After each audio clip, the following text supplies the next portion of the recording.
Hey everyone, welcome back to my channel, Art with Ray. I am Ray, and today I'm going to do a swatch and a brief review of Rosa Gallery watercolors. These watercolors are made and distributed from the Ukraine. They are a professional grade watercolor at a really affordable price. There's been a lot of talk about Rosa Gallery for a while, and I just about 2 weeks ago purchased this set of 24 Classic in the plastic case.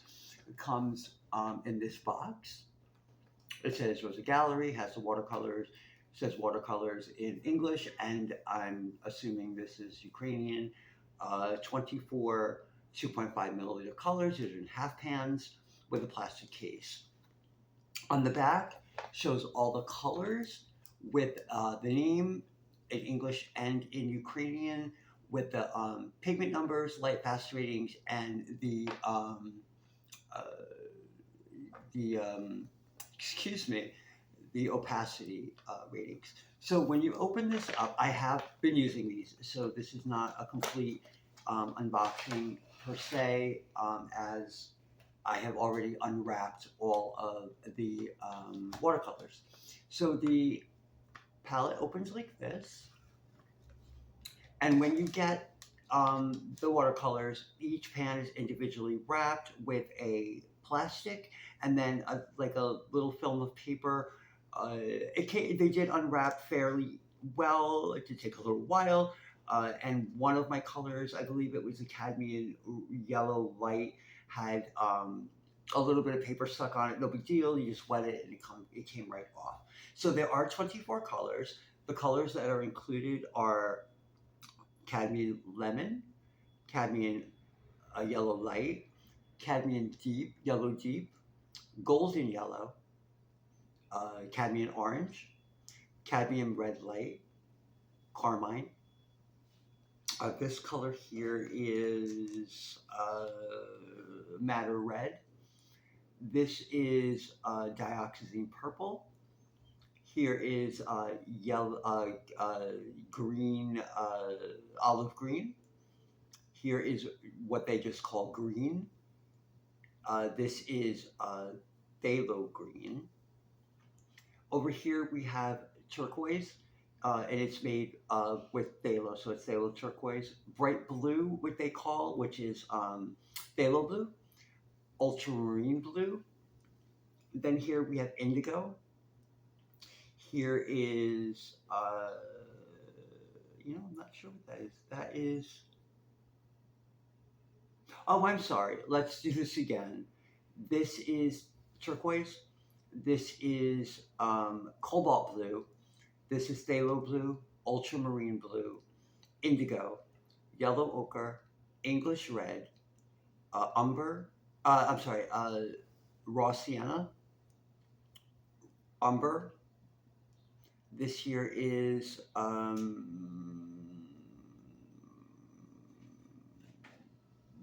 Mars brown. This here is sepia, and finally we have neutral black. So those are the 24 colors that come in the set.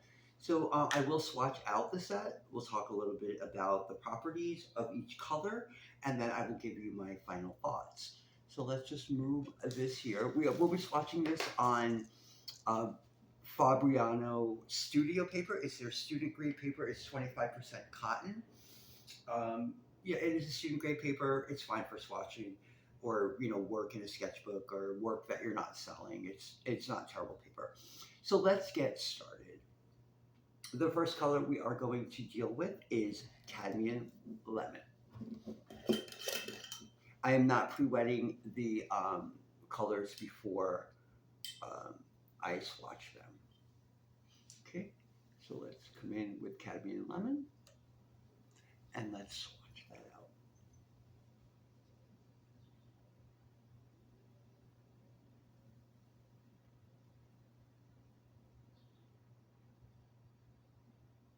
It's a nice bright yellow, very pretty.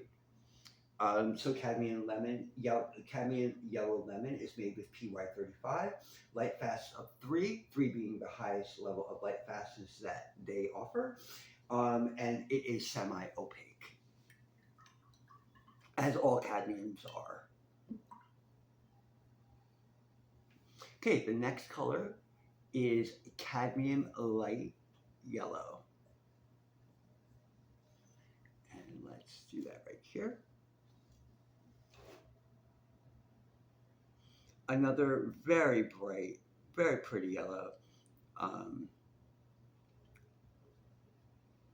cadmium yellow light is made with PY35, just as cadmium yellow lemon is. It has a light fastness of 3, and it is semi-opaque. Next up, we have cadmium yellow deep. This is clearly a deeper yellow. So let's swatch that right here. It's a very pretty, very deep cadmium yellow with some orange undertones. It's very, very pretty. Okay, so that cadmium yellow deep is made also with PY35 and also PO20, has a light fastness of 3 and is semi-opaque.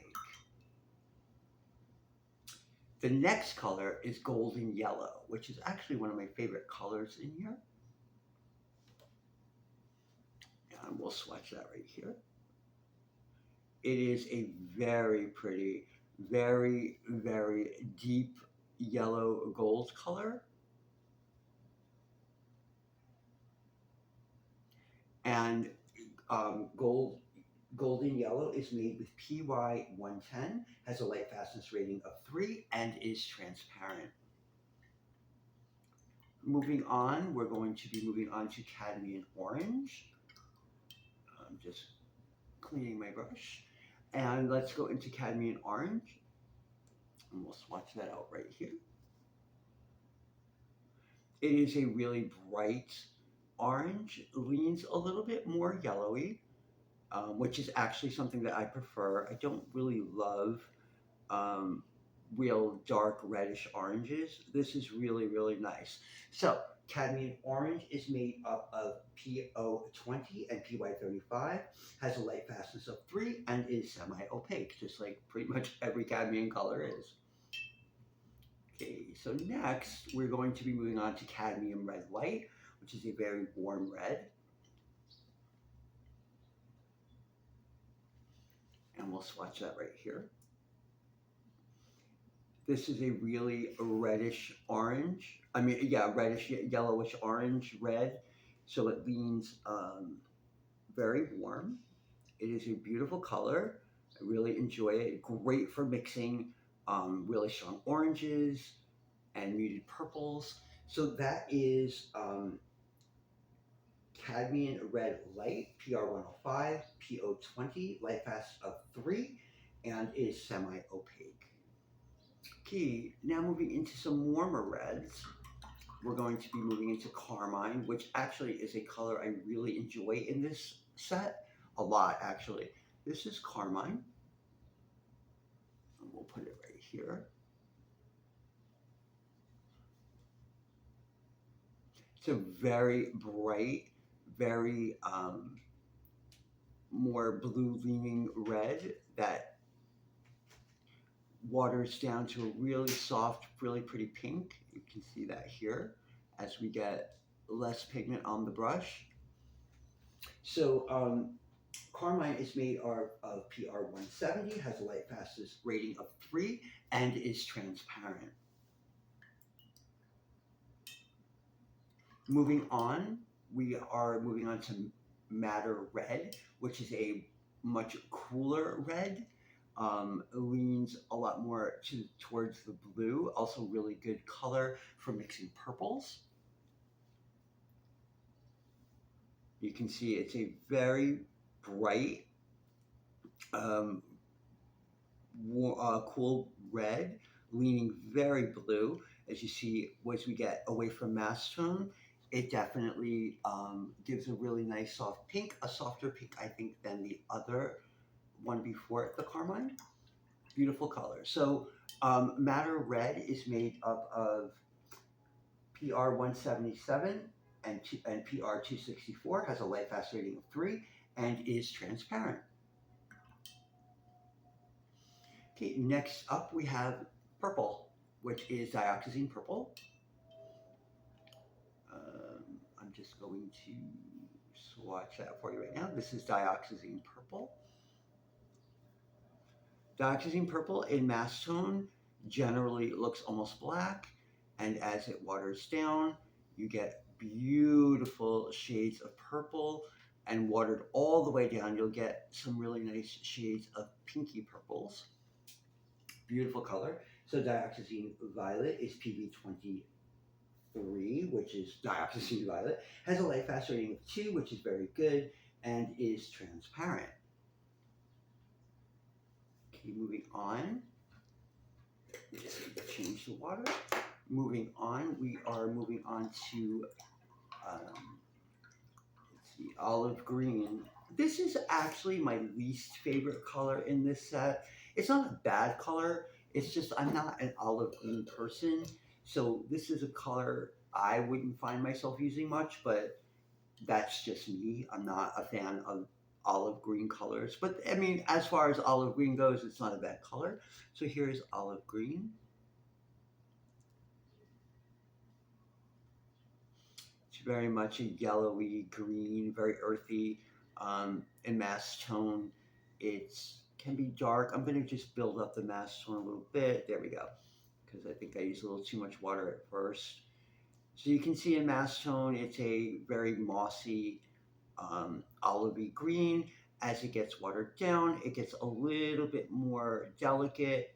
Again, it's for olive green, it's nice. I'm just not a fan of olive green in general. So, an olive green is made up of PG7, PY1, and PBK7. So there's a little bit of black in there. Has a light fastness of 2 and is semi-opaque. Moving on is a color that they call green, and I actually really like this color. So this is just called green, and it's in mass tone. It's a fairly dark green. As it gets lighter, it fades out to a really soft green. So this is a really versatile color. I actually really like this color, and I do use it a lot. Their green, like I said, they just call it green, is made up of PG8, so which is not a shade of green or a pigment that I've used very often. Next color is emerald green. They call it emerald green. It's actually phthalo green, uh, blue shade, and we'll swatch that out for you. Again, as usual, it comes out as a very dark bluey green in mass tone, and as it lightens up, it goes almost to like a mint green. Very pretty. Phthalo green is beautiful. I never use it on its own because it is not it's not a color found in nature, but it's a color that is great for mixing other greens and yellows, yellow greens and all. So it is a very useful color. I just don't use it on its own. And again, it is PG7, emerald green, also known as phthalo green. Next up is their, let's see, what's next? Turquoise. Okay, and that's here. And we will swatch that right here. Phthalo turquoise starts in mass tone as a bluey green. And as it gets, well, I mean, it's turquoise, so it's always blue green. But as it gets lighter, it gets more, I guess, more, I would say, for like maybe uh, an ocean in mass tone or even watered down. This would be really great for adding a little blue to it. You can get it a little bit more blue. Adding a little more green will give you a little bit more green tinge to it. It really depends on how you like your turquoise. Everyone's a little different. Turquoise here is made up of PG 15-3, which is phthalo blue green shade, and PG7, which is phthalo green blue shade. So this is, for all intents and purposes, a phthalo turquoise. Very pretty color, and it is a light fastness rating of 3, and it is transparent. Next up, we have cobalt blue, and this is real cobalt. This is not, a cobalt hue. This is a real cobalt. And we will swatch that right here. It is a really pretty cobalt blue. I actually really like this. I don't use cobalt before very much, honestly, because it is a very expensive pigment and just not something that I've ever really bothered with. I'm just going to add a little bit more here on mass tone just to darken it up so you can see it better.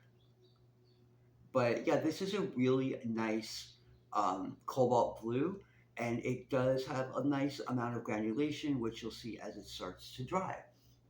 Cobalt blue is made of PB28, light fastness of 3, and is semi-opaque.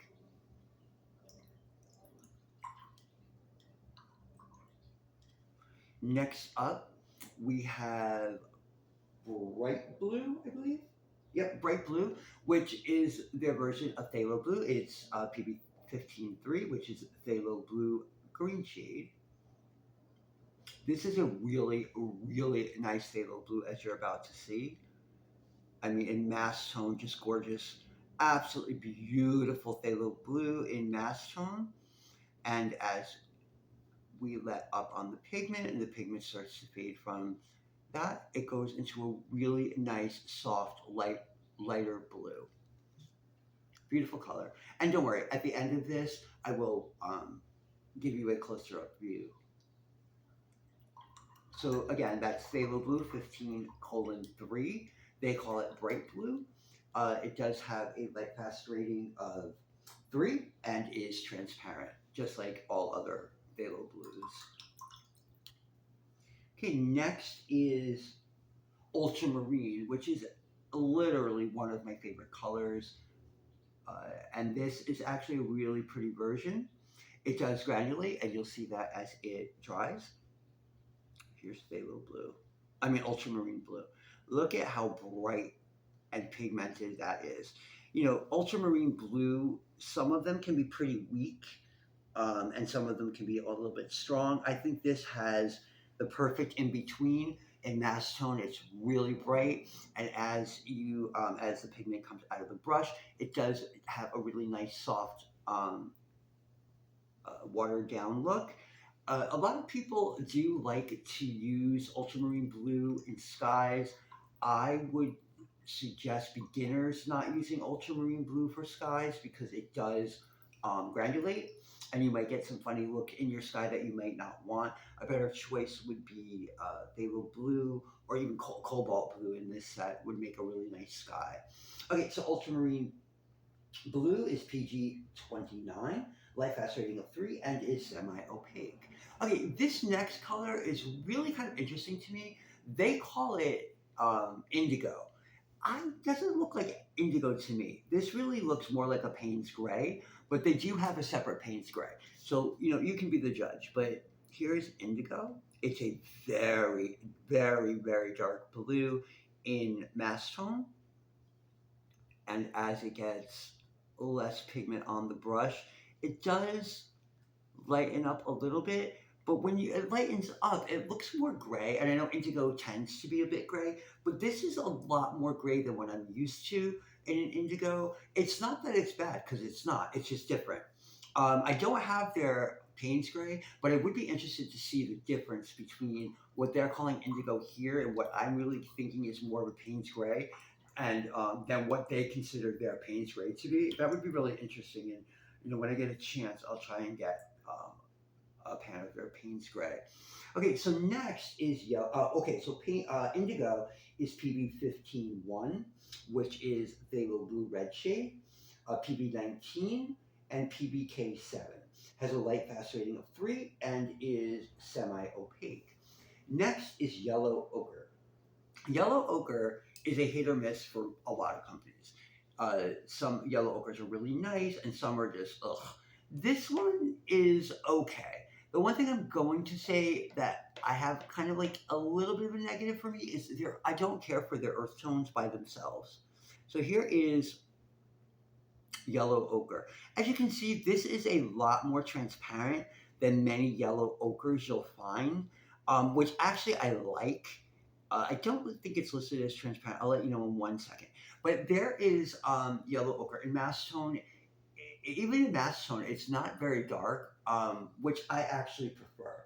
So this here yellow ochre is semi opaque. Okay, I would not agree with that. Um, it's made of PY43 and PY42, light fast rating of 3. Again, they're saying this is semi opaque. I don't agree. I think that maybe in mass tone it might be, but watered down, it's definitely semi transparent, in my opinion. And again, everyone sees color a little differently, but I really don't consider this to be semi opaque. Okay, next. The next color is English red. It's a reddish brown. It's a pretty color. And let's get that swatched for you. This is English red, sometimes called Venetian red in other companies, but this is English red. In mass tone, you can see it's a red that's very brown leaning. As it comes down, it's just really a lighter browner red. Perfect. Actually, this is one of the only of their quote unquote earth tones that I actually like in this set. I really, their earth tones are not great. But on the flip side of that, their earth tones mix really well. So it's like kind of like, they're not the greatest. In my opinion, I don't care for the earth tones, at least not by themselves. But when I did mixing charts, the earth tones mix really, really well with other colors. So it's kind of like crapshoot. On one hand, like I said, I don't love the earth tones, but on the other hand, they mix really well. So it works out. But I would never personally use their earth tones on their own. I might use my Daniel Smith earth tones, but that's kind of one negative that I have found with this set. Okay, so next we have raw sienna, and raw sienna is right here, and let's swatch that. It's weak. Raw sienna is fairly weak to begin with, but I find this to be even weaker than many raw siennas. Again, unfortunately, like I said, one of the only downturns for me with the set is that I just don't care for their earth tones, at least not on their own. Building up the color a little bit, you can get it a little bit darker, um, but straight from the pan, one pass is definitely not going to give you much vibrancy or color. Even there isn't all that vibrant. It's better than it was when I first put it down. But this is raw sienna. It's PBR7 and PY42, light pass rating of 3, and is semi-opaque. The next color is umber. And we will switch that now.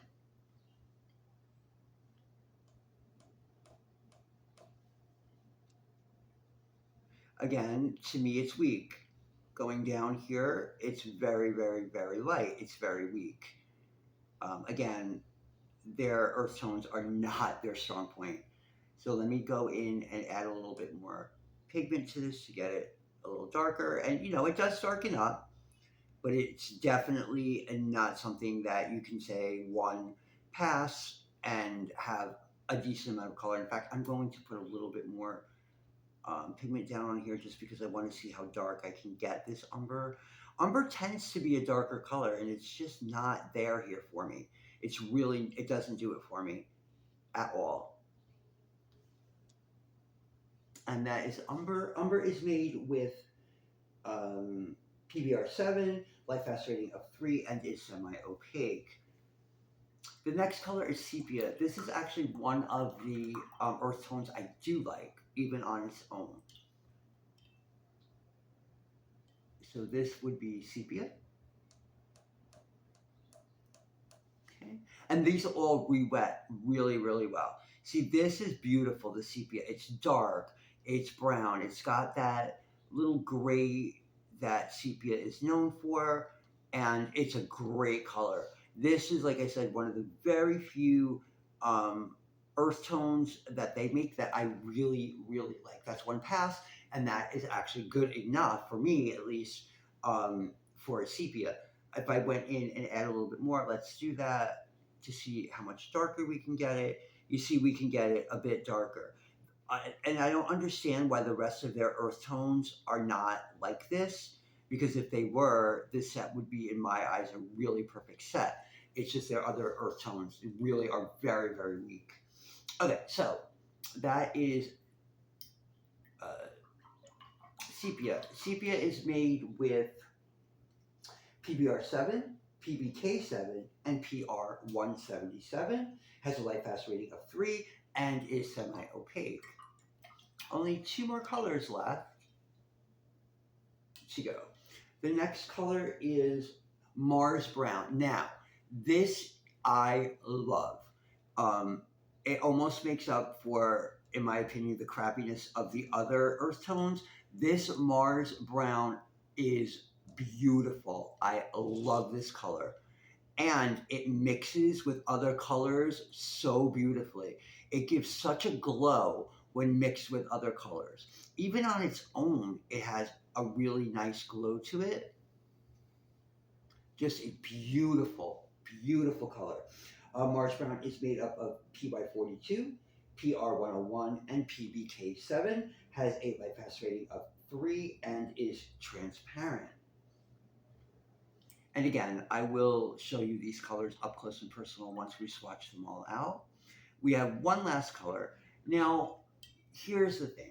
I can't stand it when companies send black and white in a set. I don't use black, I don't use white, I will never use it, but this one here is called neutral black. So it's almost like a neutral tint.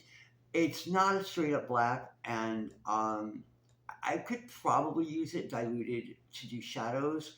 I don't know if I will actually use it, but here it is swatched out. It is a nice black. It's definitely a fairly strong black. I'm going to continue it on here just because I ran out of space and I really want you to see it as it waters down. It waters down into a really, really, really nice light gray. So here it is in mass tone. It looks black. Keep continuing here. It's like a darker gray. And then at the very end is a light gray. So this color, as much like I said, as I don't care to use black, this is one I could use because it's not really a dead black color where like a lot of black colors are just dead looking and flat. This has it has a little bit of oomph to it.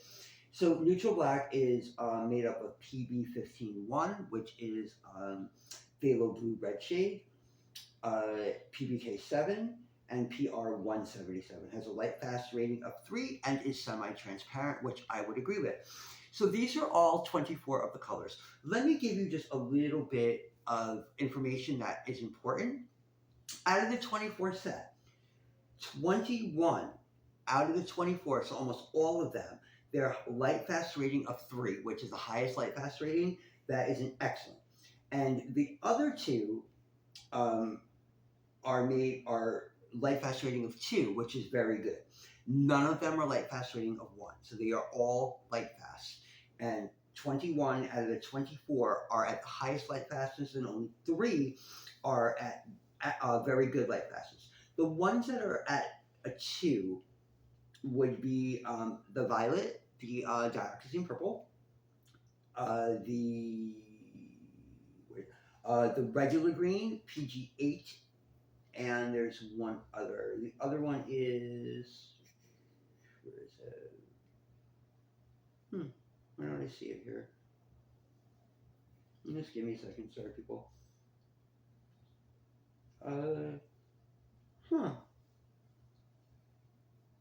There are 3. The green, the olive green. So the olive green, the regular green are light fast 2, and the third one is the violet. So these three in a row.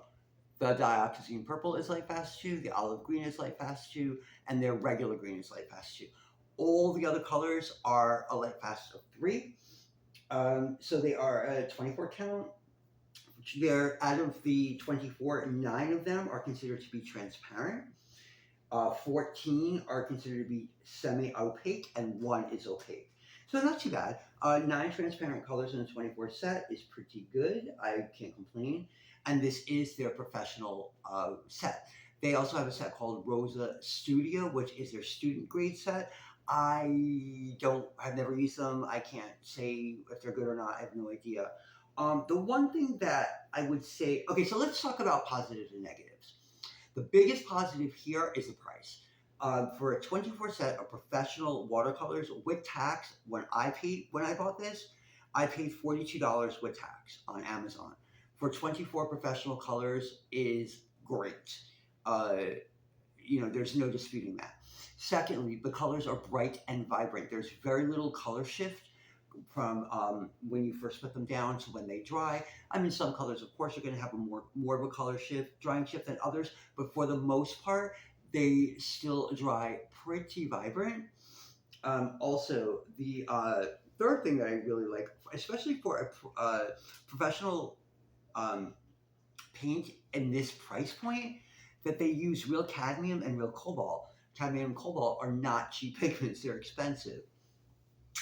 And another really big positive is you can buy these individually in half pans or in tubes. They do not use series numbers. Every single half pan and tube is the exact same price, no matter what the pigment is. So I believe the tubes are $7.50 each, and they are 10 milliliters. They will fill up a half pan 5 times. And the half pans, I believe, are like $5.50, and they're 2.5 milliliters. So those are all really, really big positives. And also, they mix really, really well. So negatives. And this could be a positive or negative depending on how you look at it. The majority of the colors are semi-opaque. For those people who prefer to have mostly transparent colors, you might be a little turned off by that. But keep in mind, a lot of these colors are cadmium colors, which are traditionally and will always be semi-opaque. So that could be a negative. Another negative for me is that they do not have any information on the staining properties.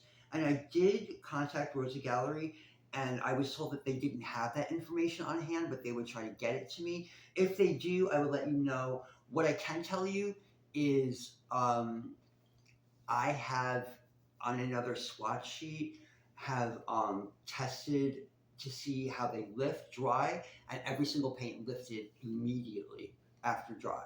So it's hard to say whether or not these would be good for glazing. I haven't really tried, but based on 24 hours of paint being dry and trying to lift it, and it lifted immediately, might not be the best for glazing. I might do another video to come back and maybe show you the glazing techniques. So anyway, this will wrap up my review and swatch of Rosa Gallery's 24 set watercolor professional paints. In the description, I will leave a link to find these paints on Amazon. It will be an affiliate link. What that means is when you click that, you will pay the same price as you would regardless, but I will make a little bit of money off of that, which that just goes in straight back into buying materials for my YouTube channel. So anyway, I hope everyone's having a great day or night whenever you're watching this. And if you have used these paints and you like them or you hate them, please let me know in the description. At any rate, like I said, hope everyone's having a great day or night, and paint on.